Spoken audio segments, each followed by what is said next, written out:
नमस्कार दोस्तों, आज फिर आपका स्वागत है क्राउन इमिग्रेशन के यूट्यूब चैनल पर। तो आज की जो हमारी वीडियो है वो है MBBS इन अब्रॉड, उससे रिलेटेड रहेगी।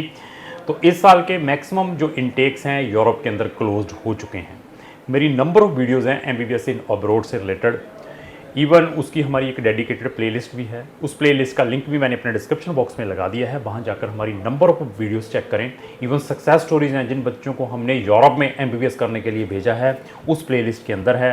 तो प्लेलिस्ट को वॉच करने के बाद, सोशल मीडिया हमारा देखने के बाद, हमारी जैसी इन्फॉर्मेशन चेक करने के बाद डिसीजन इज़ योर कि आपने कौन से कंसल्टेंट के थ्रू अपना जो केस है MBBS का, that is very prestigious education है, तो कौन से कंसल्टेंट के थ्रू अप्लाई करना है।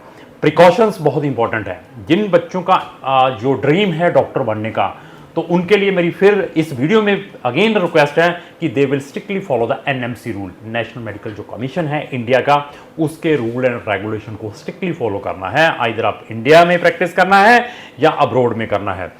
तो मेरे पास बच्चे आते हैं जिनका ड्रीम रहता है कि सर मैंने तो UK में जाके प्रैक्टिस करनी है, US में जाकर प्रैक्टिस करनी है, और हर एक पेरेंट्स का, हर एक बच्चे का यही ड्रीम है। और बच्चे बड़े बहुत जल्दी ट्रैप में आ जाते हैं। पेरेंट्स के मुंह में पानी आ जाता है डॉक्टर की डिग्री के एडमिशन के नाम पे, बीइंग कि इंडिया के अंदर it is very tough to get the admissions. Being बच्चे को नीट क्वालिफाई करना पड़ता है, 20-20, 22-22 लाख हर साल बच्चा अपेयर होता है। सीट्स कितनी हैं? 1.5 लाख की हैं।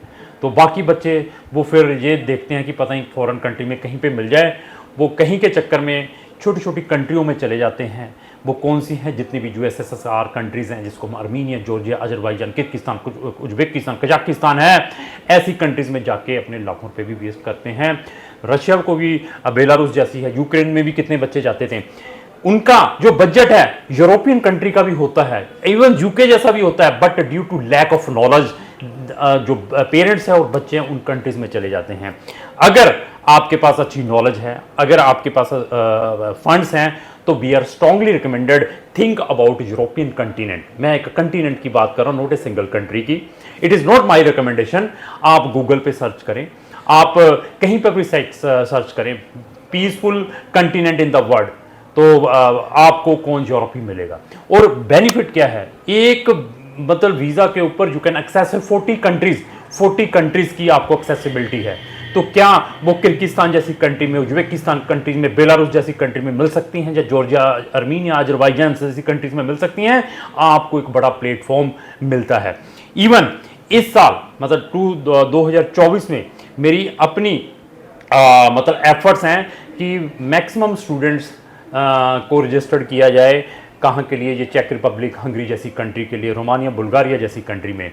इवन मेरे पास ऐसे पेरेंट्स मिलते हैं जो यहाँ पर ब्यूरोक्रेट्स हैं, पॉलिटिशियंस हैं, इवन प्रेस्टिजियस IAS, IFS जैसी जॉब्स भी कर रहे हैं। उनको भी समटाइम्स दे विल सेंड अपने बच्चों को गलत कंट्रीज़ में, फिर वहाँ से हमें रिक्वेस्ट करते हैं कि सर बच्चे को किसी भी तरीके से ट्रांसफ़र करवाई जाए किसी भी कंट्री के अंदर। जिन बच्चों का ड्रीम UK का है, देखो UK सोते हुए जागते हुए बच्चा कहता है मैंने UK में प्रैक्टिस करनी है, तो उनके लिए, बट उनका बजट 40 लाख का पर ईयर का है। UCAT BMAT एग्जाम भी है, 80% भी होने चाहिए, then you can get the admission. अगर 3 करोड़ है तो तभी आपका UK का ड्रीम कंप्लीट हो सकता है। इवन अगर आपका 3 करोड़ का बजट है, फिर भी एडमिशन नहीं मिल रहा, लेकिन फिर भी आप चाहते हैं कि मुझे इकोनॉमिकल कुछ मिल जाए, तो then we are strongly recommended कि put your application of your kids, अपने बच्चों की चेक जैसी कंट्री, हंगरी जैसी कंट्री में। इवन इस साल मैंने कम से कम 12 से 13 बच्चों को एग्ज़ाम में अपेयर करवाया था। चेक रिपब्लिक की जो बेस्ट यूनिवर्सिटीज़ हैं, कुछ ऑनलाइन लेती हैं, कुछ जो एग्ज़ाम है इंडिया के अंदर कंडक्ट करवाती हैं।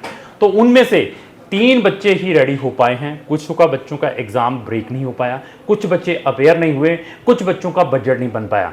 तो जो 3 बच्चे सक्सेस हुए हैं, जो एम्बेसी तक गए, वीज़ाज़ मिल गए हैं, अभी ट्रैवलिंग करने की उनका है कुछ ही दिनों के अंदर, तो वो उनकी भी मैं सक्सेस स्टोरीज लाऊंगा। रोमानिया की हमारी नंबर ऑफ सक्सेस स्टोरी चल रही है। इवन लाटविया के अंदर, लिथुनिया के अंदर, हंगरी के अंदर भी 2-2, 3-3 बच्चे हमने डाले हुए हैं। इन सब कंट्रीज़ का हमें नॉलेज है, तो दैट रीज़न जो नॉलेज है हमारे अंदर से निकलता है। तो मैं फिर बता दूं, जिनका ड्रीम UK में प्रैक्टिस करना है का, तो उनके लिए चेक इज़ द बेस्ट ऑप्शन है, Hungary is the best option है। अगर नेक्स्ट ईयर आपने चेक रिपब्लिक में जाना है, आपका बजट 14,000 यूरो से लेकर 16,000 यूरो का है। चेक रिपब्लिक जो कि शेंगन कंट्री है, या हंगरी है, या लिथुआनिया जैसी कंट्री है, या इस्टोनिया जैसी कंट्री है, इस्टोनिया में बीमेट भी चलता है। तो अगर आपका बजट ये है तो आपको मैं बेस्ट से बेस्ट गाइड कर सकता हूं।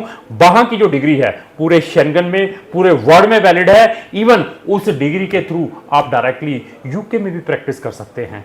मतलब ऐसे ऐसे प्रिविलेज है, बट आपको इंग्लिश प्रोफिशिएंसी का एग्जाम है, एटलीस्ट 7 बैंड जरूर प्रोवाइड करने पड़ेंगे वहां पर। तो आप यूके जैसी कंट्री में, इंडिया में आते हैं, या इंडिया में जो डॉक्टर कर लेते हैं, किसी को 40,000 रुपया मिलता है, किसी को 30,000 रुपया मिलता है, किसी को 50,000 है। फिर स्पेशलाइजेशन भी चाहिए, तो स्पेशलाइजेशन के लिए भी क्रॉन इमिग्रेशन इज हेयर, क्योंकि हमारे पास ऑप्शन ही बहुत हैं।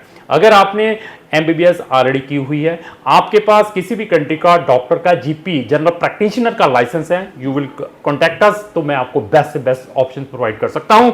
इवन आपने 6 ईयर की एमबीबीएस की हुई है, लेकिन अभी तक आपके पास किसी भी कंट्री का लाइसेंस नहीं है, यहां से भी आपने की है, चाहे वो रशिया है, चाहे जॉर्जिया, आर्मीनिया, अजरबैजान, चाहे इंडिया का है, लेकिन फिर भी फर्दर कोई ऑप्शंस ढूंढ रहे हैं, उनके लिए भी we can provide the options. ऐसी ऐसी जो चीज़ें हैं ये वही बता सकता है जिनको नॉलेज है। तो अगर आपका एम 2024 में एमबीबीएस करने का है यूरोप में स्पेशली, तो आपका हम मोस्ट वेलकम करते हैं, और हमें एटलीस्ट आपने जैन फेब में कॉन्टैक्ट करना है। ये नहीं है कि नीट अभी अगस्त सितंबर में होता है कि नीट देने के बाद देखेंगे। तो मैं रिकमेंड यही करूँगा कि कॉन्टैक्ट करें। कोई हम फीसें इतनी लेते हैं, ये भी आपने चेक करना है, हम 15,000 रुपये सिर्फ एडवांस में लेते हैं। तो एमबीबीएस के नाम पे बच्चों से 50-50 लाख रुपया एज ए रजिस्ट्रेशन फीस ली जाती है। हमारे जो मैक्सिमम चार्जेस हैं, जब हम आपका वीज़ा ग्रांट होता है उस स्पेसिफिक कंट्री का, एडमिशन के बाद भी हम 15,000 रुपये लेते हैं। बाकी हमारी फीस कब है, वीज़ा लगने के बाद। कोई भी ओरिजिनल डॉक्यूमेंट नहीं लेते। तो अभी डिसीजन इज योर कि आपने अपना केस कौन से कंसल्टेंट के थ्रू प्रोसेस करना है। तो लास्ट फिर मेरी यही रिक्वेस्ट है कि अगर आपको जो मेरी वीडियो अच्छी लगी उसको लाइक एंड शेयर करना होगा। Thank you.